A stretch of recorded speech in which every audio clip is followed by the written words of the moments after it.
Welcome to episode 13. This is the second topic of our Sanctity of Life series. In this episode, we will cover the topic of gender. We again have special guest Mark Schmidgall here to help walk us through these topics. We can start with, just take it from the top. When thinking about gender, it's what does the Bible say about gender? Well, yeah. Thanks for having me on again. Yep.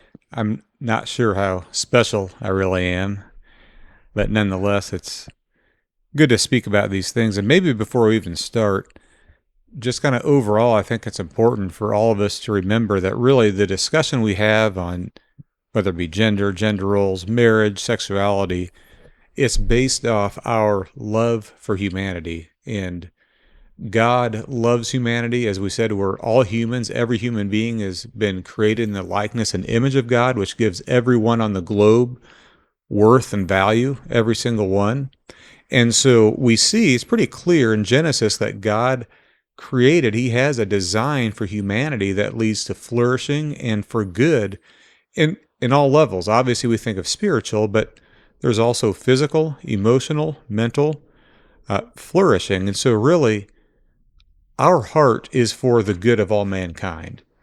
We know that there are a lot of challenges that come to every single one of us that is tempting us to step outside of or live outside of God's design. But again, the basis for this discussion here over the next however long it is going to be based on just the desire for what is best for all. And so really what it is, it's going to be the kind and hopefully clear encouragement to live into God's design and plan for humanity in all aspects of our lives. So that's going to really be the basis. That's going to be the driver, the motivator behind really all of our discussion here.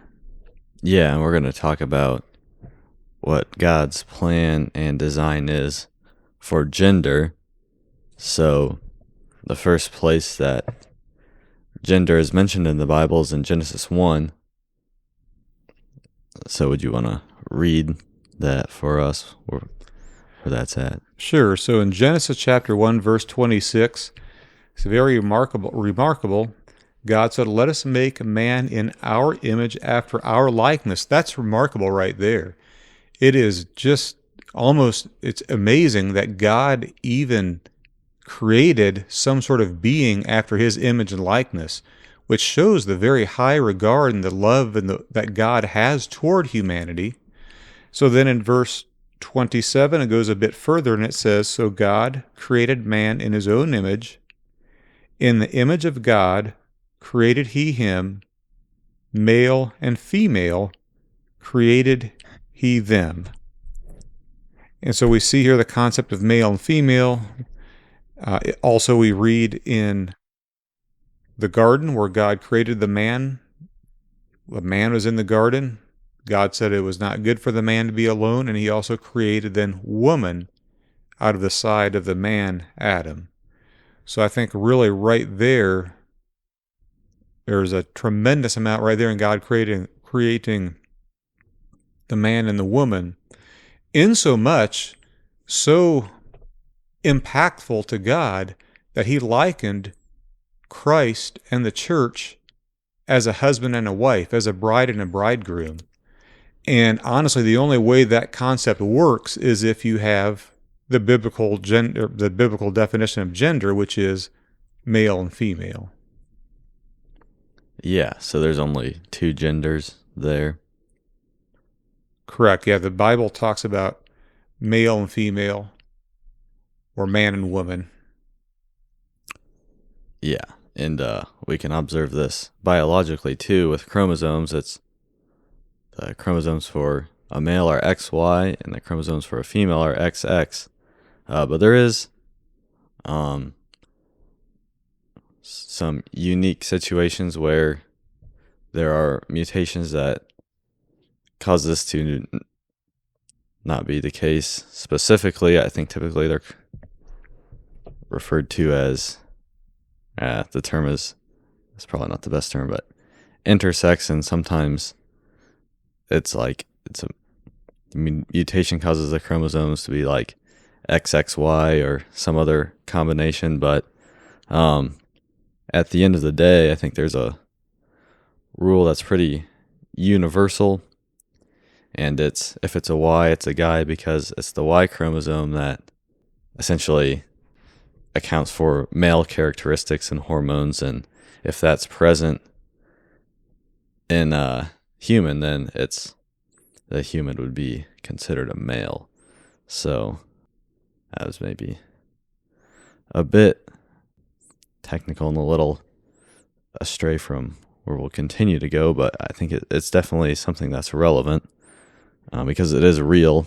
It is still a very real part of reality that's out there. But unfortunately, not everybody adopts what the Bible says about gender. So we would like to approach that some, and typically it starts to get under the realm of what's referred to as LGBTQIA+. So just starting to think about, that acronym and what some of those words mean. I mean, do you have any guiding or opening thoughts to get us started on a discussion of, the people who would be experiencing what these words describe? Well, I have something maybe very general, but I think we'll probably talk a bit more about LGBTQ after we've talked about the biblical definition of marriage, because I think that gender and marriage are good discussion points first. But really, again, the overall general is kind of what we said at the beginning. Our encouragement is always going to be to embrace God's design for our lives and for humanity. And so, which includes the gender we're born into. When we can embrace being a male when we're a male, embrace being a female when we're a female, that's going to be the most healthy part for us. Could there be challenges? Absolutely. There's always going to be challenges, sometimes screaming at us to walk away from what God says is good for us. In fact, it will for all of us in different ways. So that's a very general thought, and we will get more into the concept of LGBTQ though after we talk just a little bit about marriage. Well, yeah, maybe I should clarify more. This acronym kind of puts a bunch of things together, which it starts with lesbian, gay, bisexual, and then transgender is the T. So maybe while we're talking about gender, we could start with the T, which would mean transgender. Okay, so sure. Yeah, why don't we start there? So there's, it's gender dysphoria is the term. So there's a lot of people that experience that. Statistics show that people who would, say they experience some kind of gender dysphoria or confusion, the statistics say that the percentages is growing. So why don't we talk about what gender dysphoria is, and maybe what the biblical answer would be, and then what some answers from the culture are right now, and why they would not be biblical. So, yeah, again, regarding kind of the gender dysphoria, I think there probably is, cases where just during maybe your adolescent years or so forth, there's a lot of hormonal changes going on. So that could certainly play into some of the instances. Sometimes too, I think there's peer pressure. I think what they find is there's a lot more people kind of wondering if they're transgender, but within the school system. But I think there's at least a particular, I'll just say this, there's a lot of peer pressure as well. And so a lot of times the feelings, they're there for a while and then they go away. In fact, I've had visits with school counselors, and it's the first question they will ask when a student is wondering if they're transgender. They're going to ask, where'd you learn that from? And it's usually like TikTok. And so TikTok is a pretty strong influence as well. So nonetheless, I think what is it? The brain is fully developed when we're age 23, 24. I'm not sure what it is, but probably most instances a person will grow out of that, but not always. And so then really the encouragement would be is, how do we put it? Obviously to embrace who God created us to be, but there's a lot of danger when we start to really try to change the different surgeries and the hormones and the drugs and a lot of different things. And it can do a lot of changing, but still at the very core, there's so much that makes a person a male or female, just at the very core of our being. And our bodies, God created, we've got hormones that do specific things. And when we start to go against the way God created our bodies, it's not healthy. And I think I've seen somewhere in England that they have stopped some of these surgeries because it can no longer be hidden that there's a lot of risk involved in those surgeries, and many times it leads to becoming sterile. And again, maybe a person felt like that when they were younger, but they might not realize that, hey, this is a lifelong commitment here. And so anyway, that's just kind of the thoughts I have on that. Yeah, so what you're referring to is called gender affirming care, which is neither gender affirming or caring. If you actually look at it, you're talking about some of the side effects of taking those quote treatments. And yeah, I mean what those are doing, it's a contrast between what God's design is for and God's plan is for a person, as opposed to, what man or the culture would try to impose as their plan. And we can definitely see the fruits of both methods. If you actually look at it, like you said, in the UK, they're starting to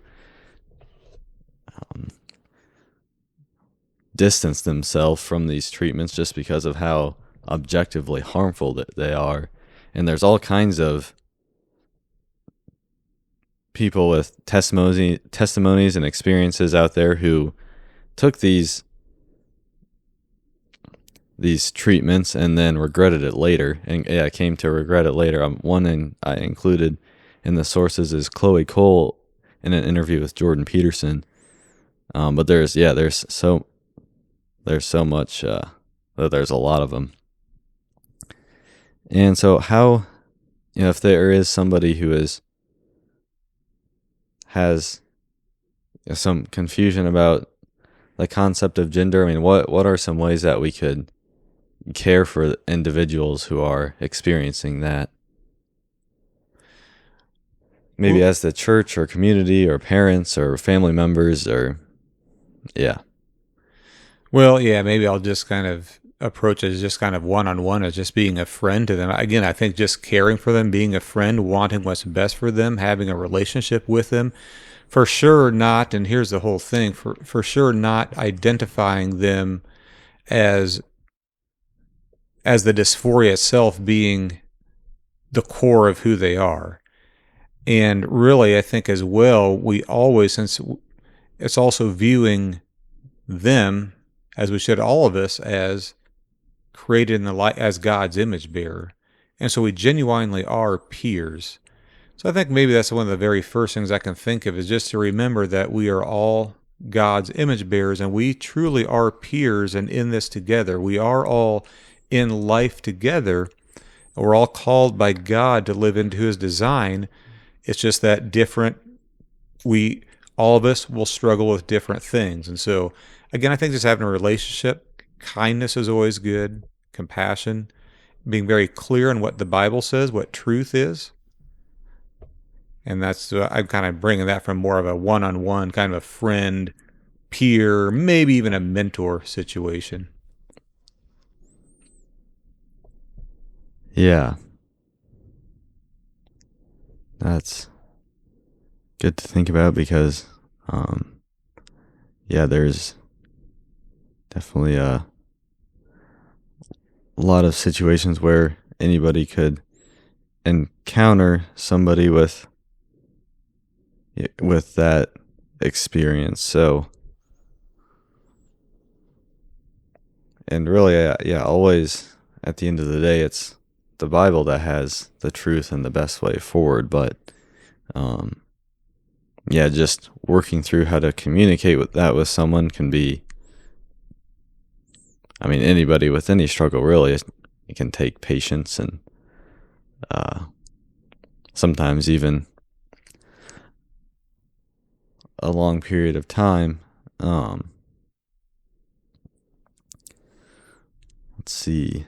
I think maybe anything else that comes to mind? One thing I would add, for anyone that does kind of maybe struggle more along those lines, whether it's gender or even our sexuality and so forth, I kind of wonder at the end of the day if the enemy's deep plan is to cause us to identify ourselves as such, and identify ourselves as weird, or identify ourselves as, I guess we're going to talk about this more, but he wants us to identify ourselves as a particular, at the end of the day, in a way that goes against God's design, but we identify ourselves as that.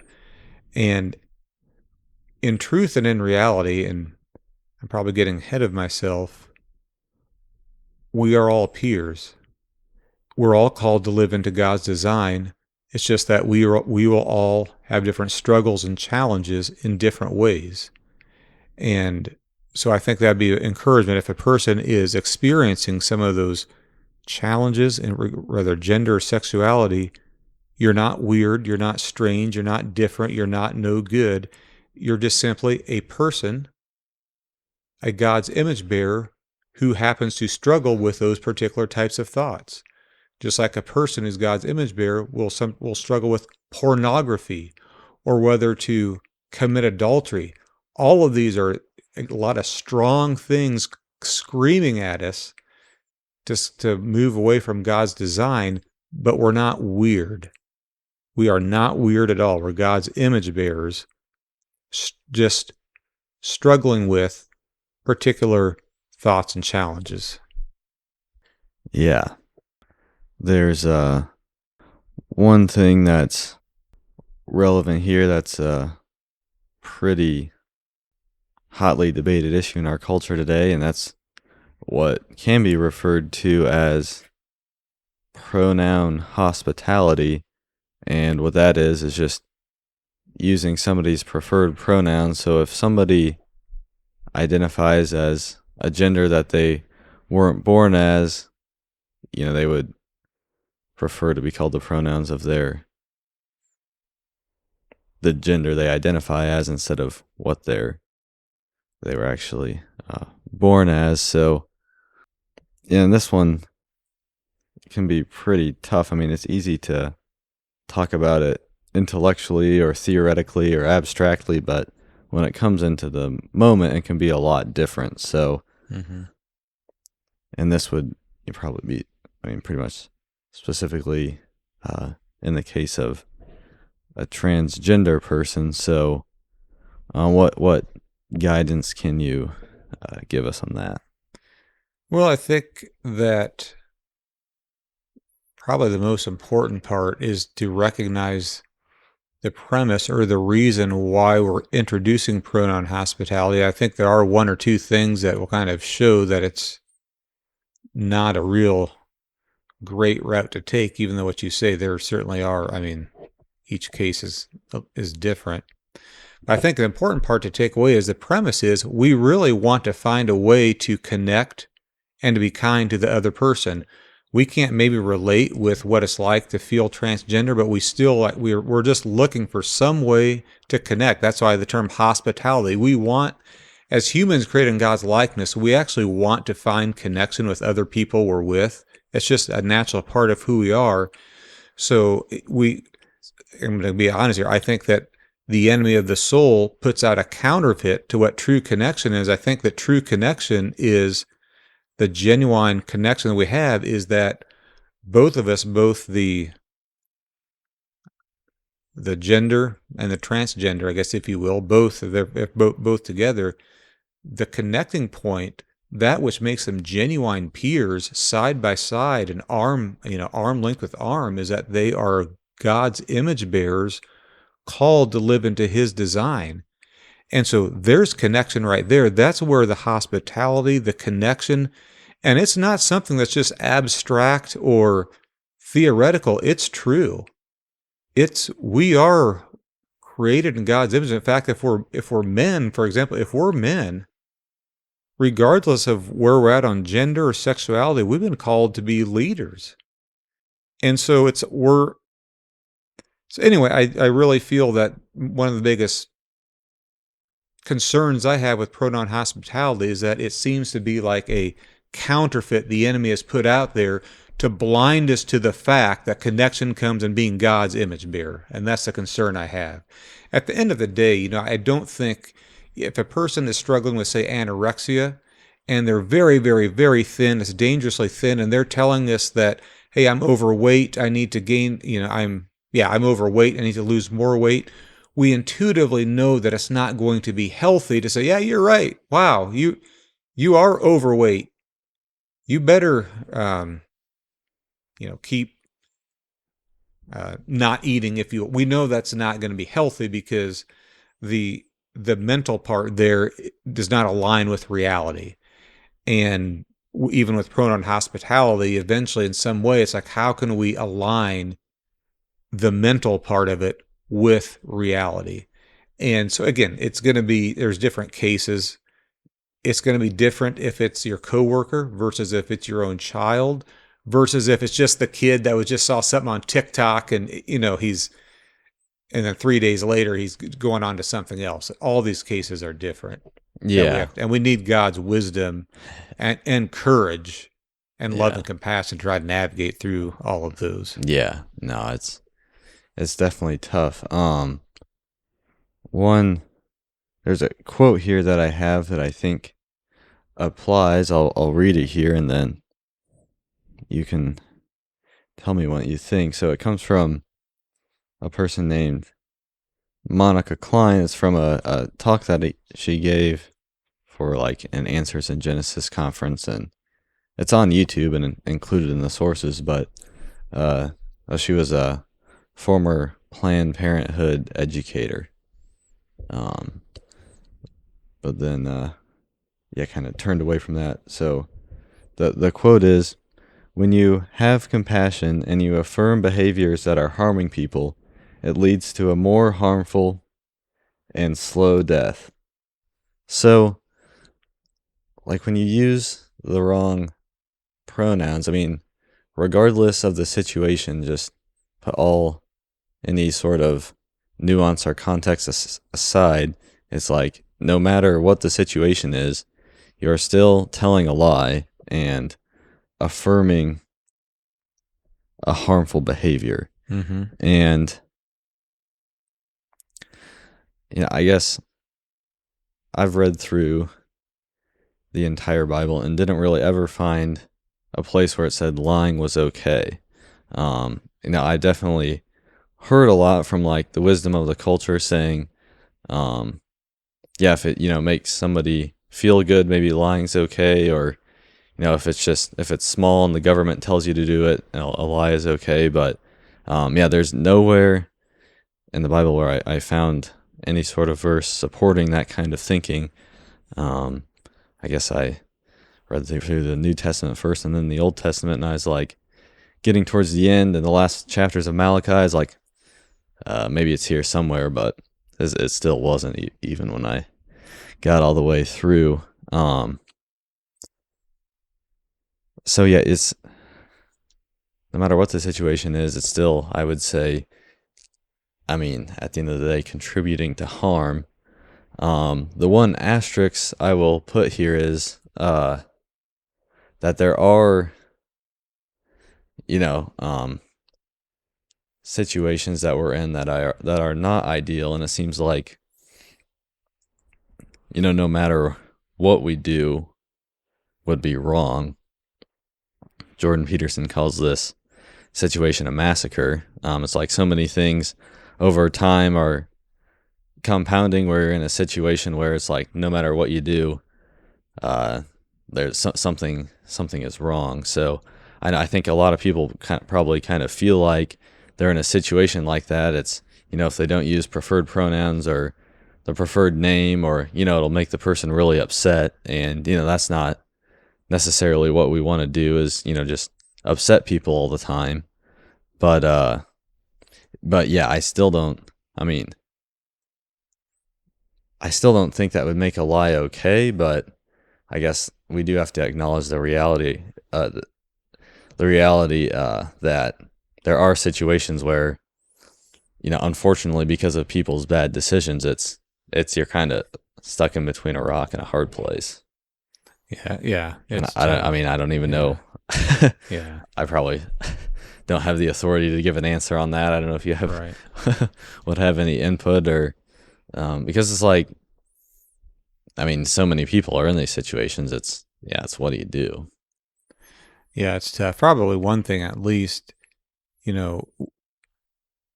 if we, not using whatever their preferred pronouns when it goes against the way that they were born, it would be important. And this is hopefully would have some sort of relationship just to explain to them why we're more comfortable calling them by their birth gender, if you will. It's because we want what's best for them and we don't view them as weird. Just showing that we genuinely care would hopefully at least highlight or show, who really are genuinely concerned, or those who are genuinely willing to have a dialogue about it. So that is one thing I can think of. Yeah, that's true. Because it's like, we and other Christians would have like deep personal convictions where we don't want to lie to somebody, and we would appreciate if those deep personal convictions are respected. And if they're not, it might be kind of hard to have a productive Right. interaction. Sure. Have you found any place in the Bible where it says lying is okay? No, I don't think so. No. You've been reading it longer than me, so I didn't think I saw any. Let's see. So, we started covering gender here. The other, I maybe should have started with this, but the acronym is LGBTQIA plus. That's kind of what's accepted. I think different organizations and countries have different standards, but the L is for lesbian, G is for gay, B is for bisexual, T is for transgender, Q is for queer.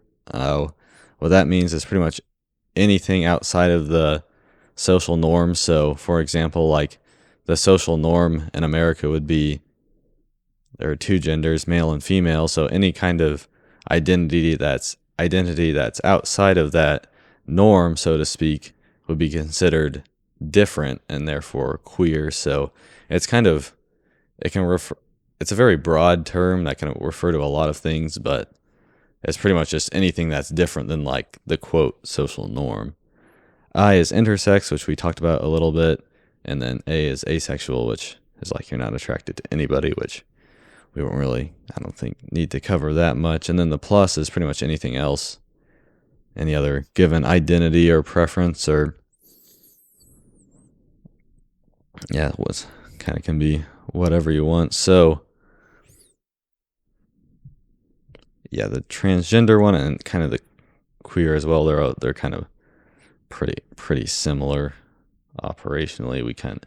We covered those. So if you have any other thoughts on gender or anything we missed, otherwise we can transition to some of the other letters and the other topic, which would be marriage. So I just really briefly, I think it's that Q that is something especially to be concerned about. Q is any type, all sexuality goes. I mean, any sexual practice is fine. And that's when we're going to start, and we've already started to see it, man and boy, that even covers that. And so I think we do need to be very watchful, especially on the Q. We know that when we talk about God's design for sexuality, maybe we'll talk about it in marriage a little bit, and we know what it is. It's the husband and the wife within the confines of marriage, of lifelong marriage. That's when sexuality occurs. And those are the boundaries. Those are the boundaries there. The Q removes all of God's boundaries and says that anything is fine. And so while we have love and compassion for sure, there's also a very nature that's very aggressive.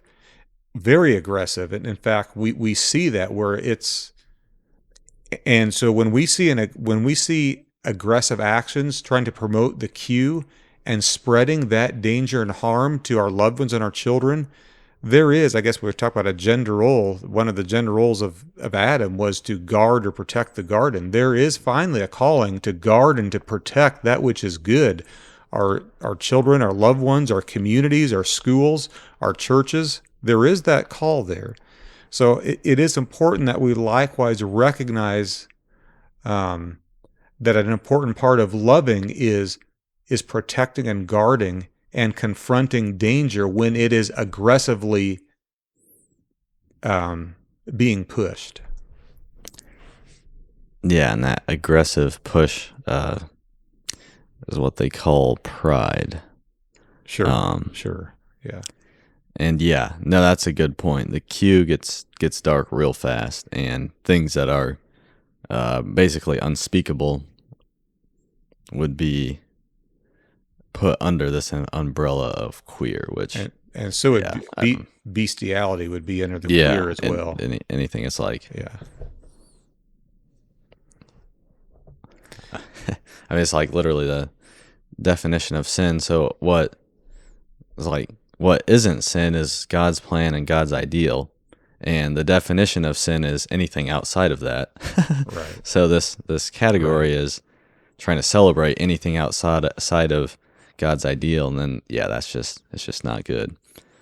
And even so it's one thing to talk about, like, a young teenager struggling with gender dysphoria, but it's another thing to talk about like a 30-year-old guy who is having fantasies and acting on pedophilia, which would be still within this realm of Q. It would be Q. And so it's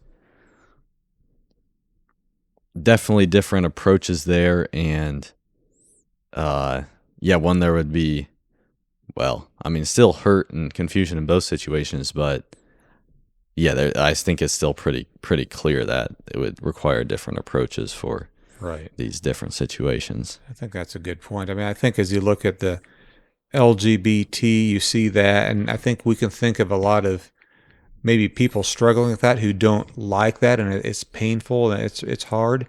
But then you see this Q. There just seems to be a more darker edge to that Q. Which we've talked about already. Yeah. So, and like I said, I mean, there's a lot of it that's just pretty much unspeakable. And I know,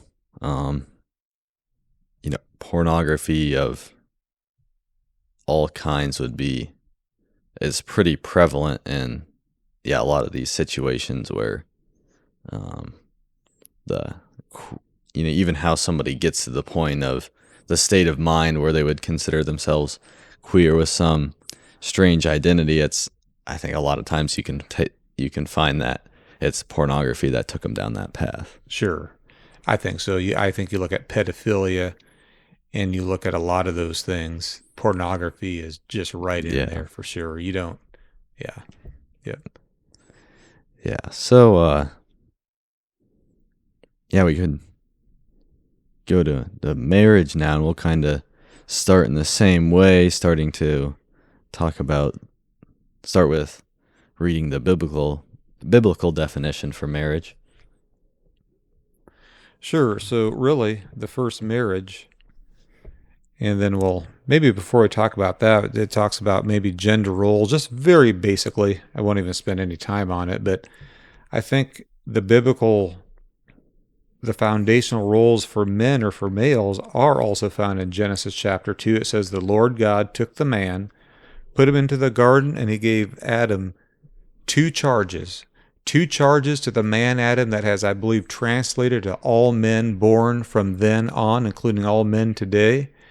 And it's the calling that all we as men and males have. I think that's what connects all of us. But the calling one is to dress it, which means to work the garden. So it's working, providing. So there's a call, and then also to guard or to keep or to guard or to protect the garden.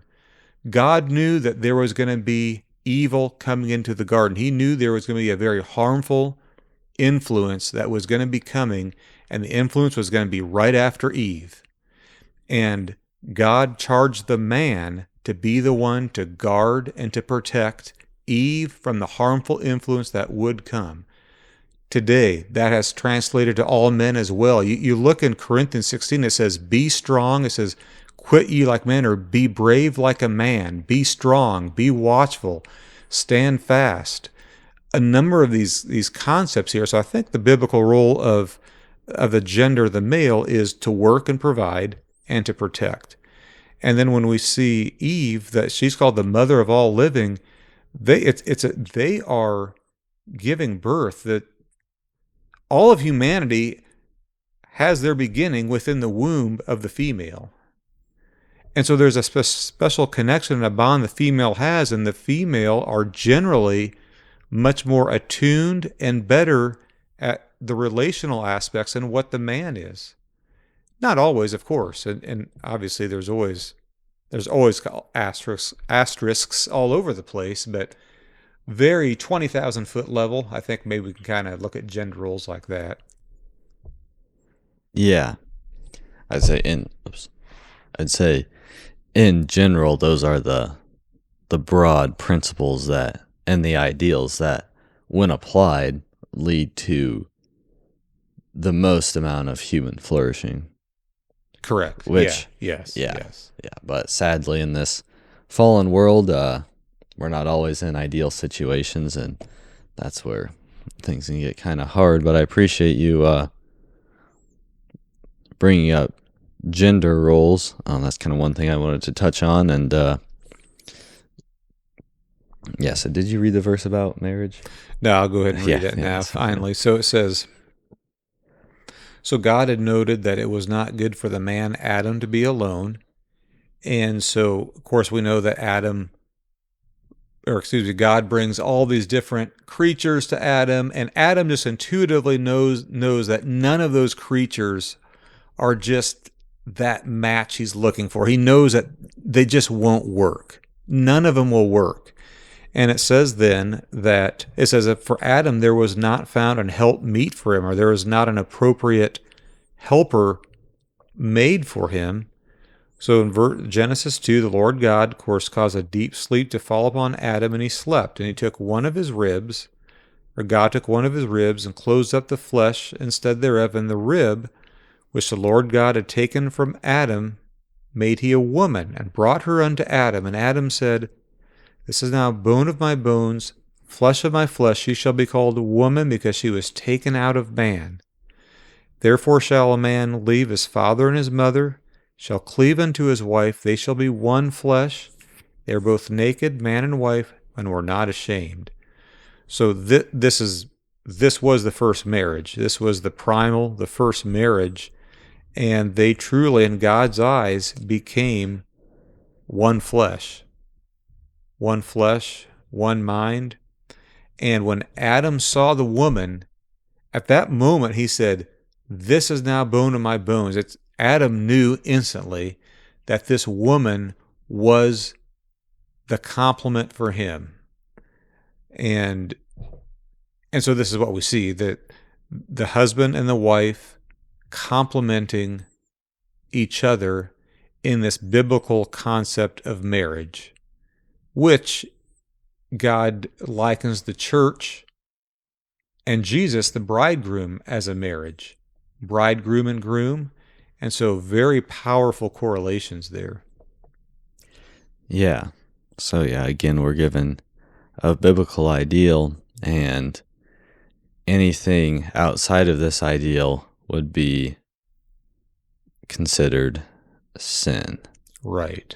Right. And Yeah. the two examples we have here are lesbian and gay, but also even there's polygamy, and I would even say that I'll just what my my philosophy is on the situation is that you can watch videos or talk to people who would say that being lesbian or gay is okay. Um, even some people who identify as Christians will make this point. And one thing that they'll say as well, I mean, I've heard it personally and also seen it on the internet. It's like, well, if two people love each other, if they're the same gender, then it's okay to have a same-sex relationship.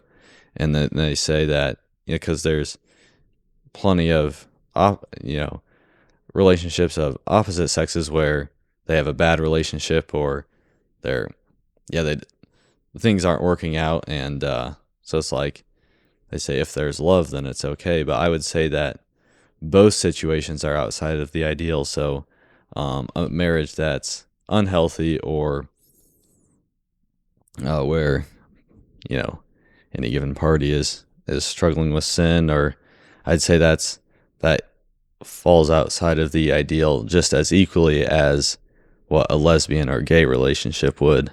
Right. Right. Yeah. And another thing, too, to add to that regarding love. Right. Yeah. The definition of love is in 1 Corinthians chapter 13. It says that love rejoices in the truth, and love does not rejoice in iniquity or in wrongdoing. So,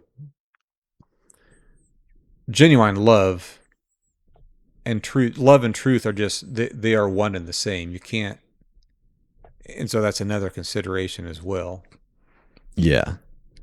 Yeah. So for me, it's like the point I really want to drive home is, the biblical ideal is the way to go, and anything outside of that is Right. not Yeah. is not good. Yeah.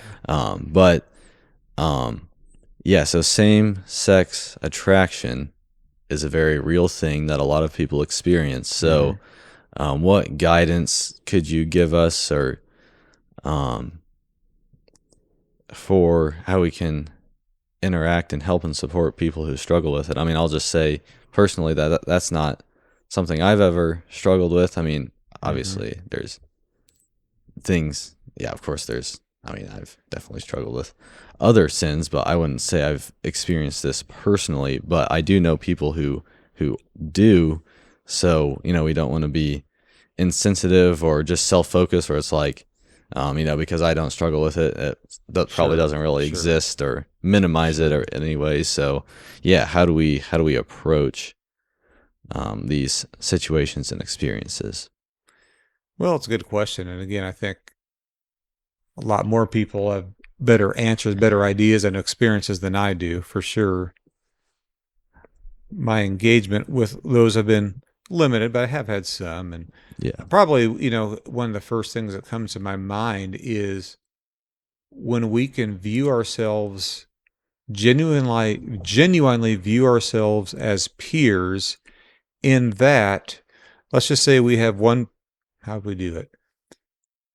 Whatever the mental temptation or thought process is that is telling us, maybe screaming at us to live against God's design, whether it's in this case here where you visit with the young men and pornography has such a strong hold over them, they're not same-sex attracted in the least.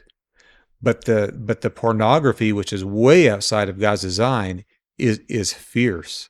I even remember a time, and this was a married man, with adultery.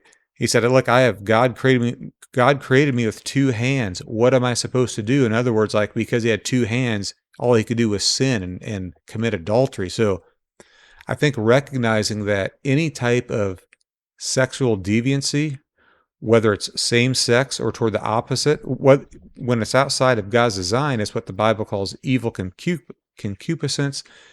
Long story short, we're peers. There's not necessarily one temptation that's worse than another.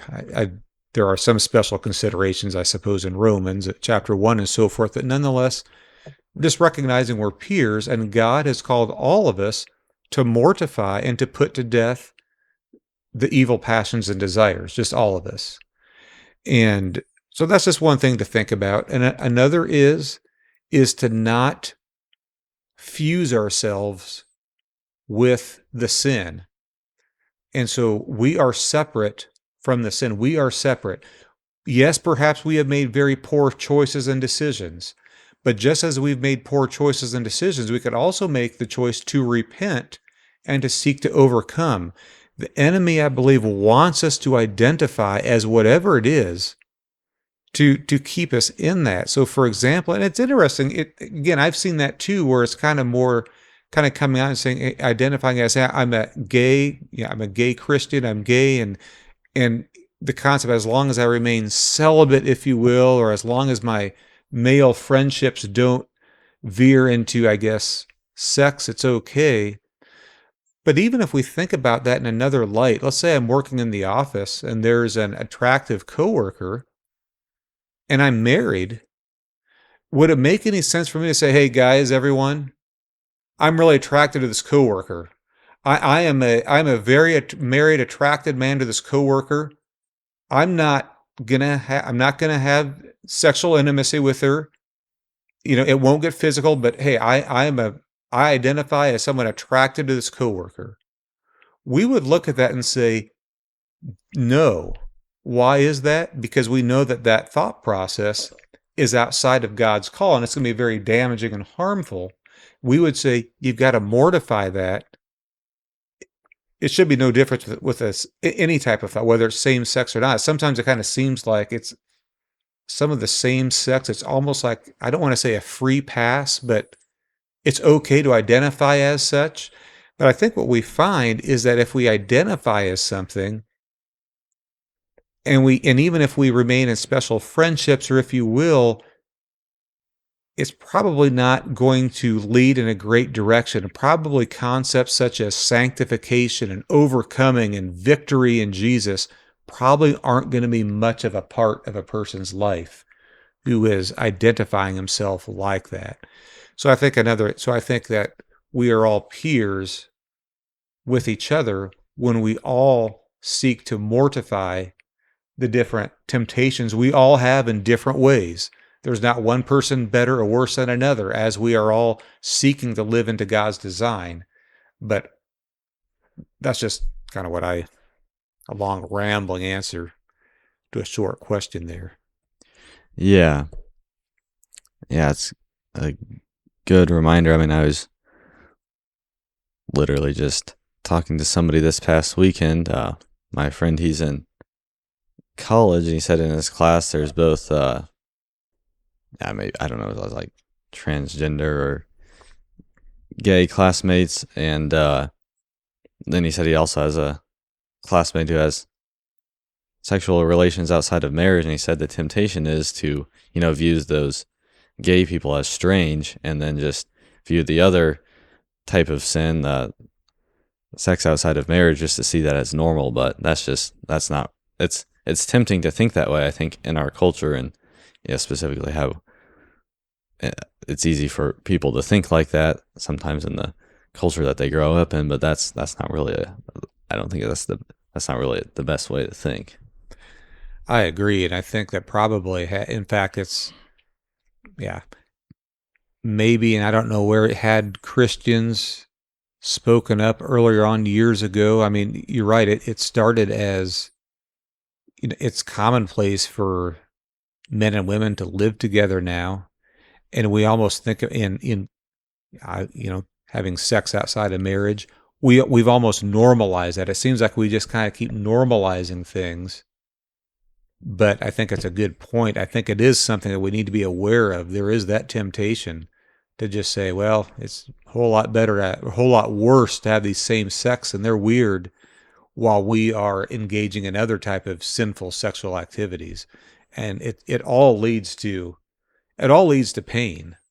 In fact, it even started early on, even within our minds. As Jesus said, if you even are looking on a woman for the purpose of lusting after her, God considers you to have committed adultery in your heart. So it's not just a physical thing. God doesn't wait for us to commit some physical sin. It's within our mind. A lot of the sins in the New Testament, they're sins in our mind, the lusts and the passions and the desires and the concupiscence. Those are mental things that we are feeding and nurturing. So even at that level, we're sinning against God in sexuality when we are nurturing or whatever they are, whether they be fantasies in our mind or whatever it might be. Even that is against God's design. And it's just easier to normalize those things. Yeah. I'm glad you brought up the part that it starts in the mind and fantasy, because a lot of times it just, if it's not taken care of, not taken captive, it can grow into actions with more consequences. Sure. And so, okay, you've been alluding to something, that I know you've mentioned you want to talk about before the interview, but and we've kind of been briefly touching on it. So it's just the use of the term LGBTQIA plus community in general. So it's like we're taking a bunch of people and giving them these labels and then calling them a community, or even just putting them together under this, somewhat arbitrarily cobbled together acronym. Right.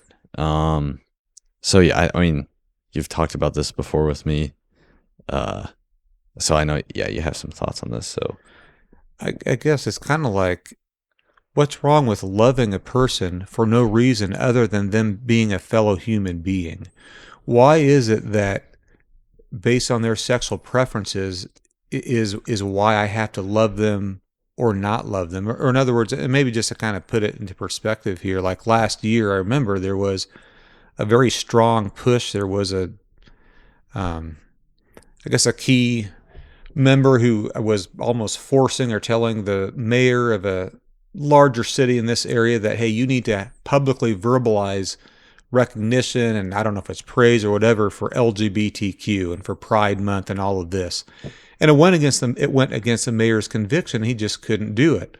Well, there was strong pushback, and finally there was a council member that verbalized it. And I remember the leader, the LGBTQ leader, who was really very strongly pushing that to be verbalized, said how wonderful it made him feel. I remember thinking, and I know who the person is too, and I remember thinking to myself, why? Why does the fact that you like to have sex with men, why can't I just love you for being a human being rather than seeing you as someone who likes to have sex with men? I mean, why is this? In other words, I think what happens is to identify ourselves based on our sexual preferences, especially in this case, sexual preferences that are against the Bible. That's really not going to, how would we put it? It's like, maybe it's like this. So I'm a Christian, and I view everyone as God's image bearers, and I have three people in front of me, three men in front of me. One man, he likes to have sex with a man. Another man, he is faithful to his wife, and another man is having sex outside of marriage with another woman. The reality is, none of that makes any difference to me as far as for me loving them and engaging them. It makes zero difference. And so I'm wondering why all this big push to be recognized as LGBTQ and a lot of these different things. Why? Why is it necessary? Why don't we just teach that you are just nice to everybody? Show kindness to everybody.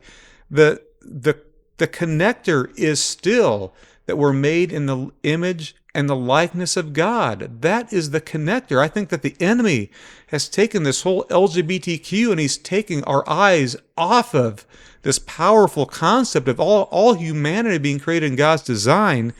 And it's just not good or healthy. And I just hope that we as the church don't begin to use these worldly terms to kind of go to engage this. We want to use the scripture. And so that's kind of something that I think about there.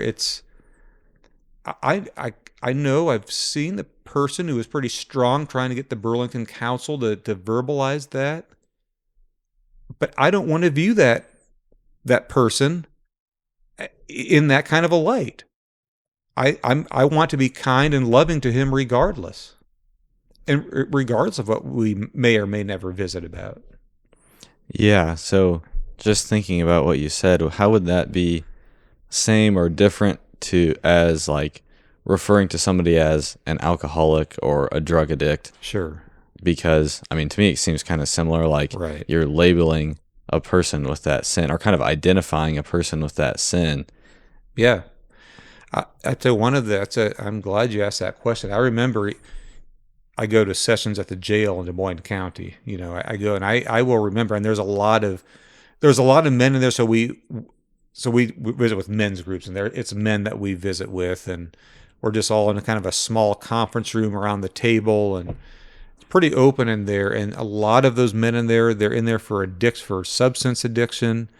And it's so painful for them because they know that they're being mastered by the substance and they can't stand it because they know that they need to be protecting their children and they need to be a role model and stuff. But I remember one time where there was one man who was very, very, very agitated. He was an addict. And I remember he pounded the table and he said, "I am nothing but a cocaine addict." He identified himself as a cocaine addict. That's the same thing we're talking about here. There is no difference. The truth is, he was a man who had been making very poor and sinful decisions in going after cocaine. Maybe it was meth. It could have been meth. I don't remember. But just as he made poor decisions, he is still separate from this addiction, or he's still separate from his sin. He can still make a decision to repent of his sin and to find God's forgiveness and to overcome the sin. So it's all the same. I think, in fact, I remember times in my life where I was struggling with belief in God, and Satan said, "Oh, you're an atheist." I was struggling with identifying myself as an atheist, and it was painful. And so I think that a lot of these are the same. I think that the enemy, one of his biggest tricks for all of humanity, he wants us to identify ourselves, to fuse ourselves with our... Well, and one final thing here, and then I remember we went to a pizza restaurant, and when they brought the bill out on the little tray that they bring the bill out on, they had a little saying on there that I took a picture of. It was so impactful, it was so true, and I don't remember it word for word now, but it said, "Remember this, when you make a mistake or whatever, you are not the mistake." And we're not. We're God's image bearers. That's who we are. We've either made poor decisions or we've made good decisions. Yeah. So, what you're saying is that the sin that we have or the sin that we struggle with or even the sin that's in the past has no place in our true identity in Christ.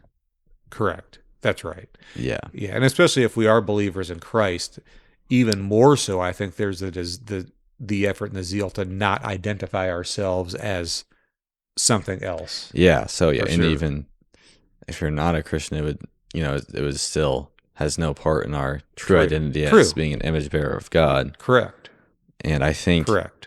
This is an accepted concept in a lot of self-help books. Is like when you take some kind of failure and attribute it to your identity. I mean, it's kind of making a deal with the devil, essentially. Sure. I mean, in some ways, you're accepting defeat. It's like, okay, yes, this is just the way it is. There's no hope, or it's like I'm doomed. But that's not a good mindset to have. It's not. Right. It's not how you move forward in freedom. Right.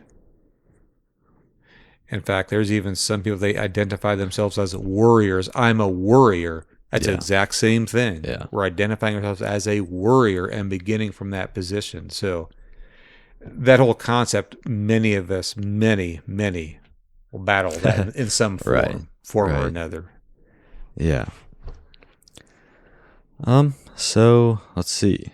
I think kind of getting towards the end here. I think the another thing that came to mind that maybe be helpful to talk about more, and you kind of alluded to it a little bit, but the impact that social media has on this whole kind of sexual identity realm. So, I mean, a lot of people are saying that it's kind of a social contagion in a sense. It's since a lot of people or like the numbers for people who identify with these different sexualities are increasing so fast. It's like, well, they're seeing a lot of it on social media, so it's spreading kind of artificially through those platforms. Right. Yeah. And I've heard TikTok in particular. Yeah, yeah. I mean, sure, to an extent, all of it, like Instagram, But sure, yeah, would that's be right. pretty Yeah. Yep. bad too. But Yeah. yeah, And I think even when I hear too, even about TikTok and some of these, many times there's also associated in there where they're telling you to isolate away from your parents. yeah, right. That's A lot of times,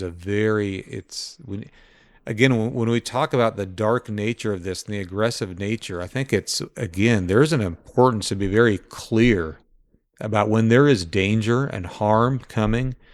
Many of these social media and the TikTok, they are telling in there, don't let your parents know, isolate from your parents.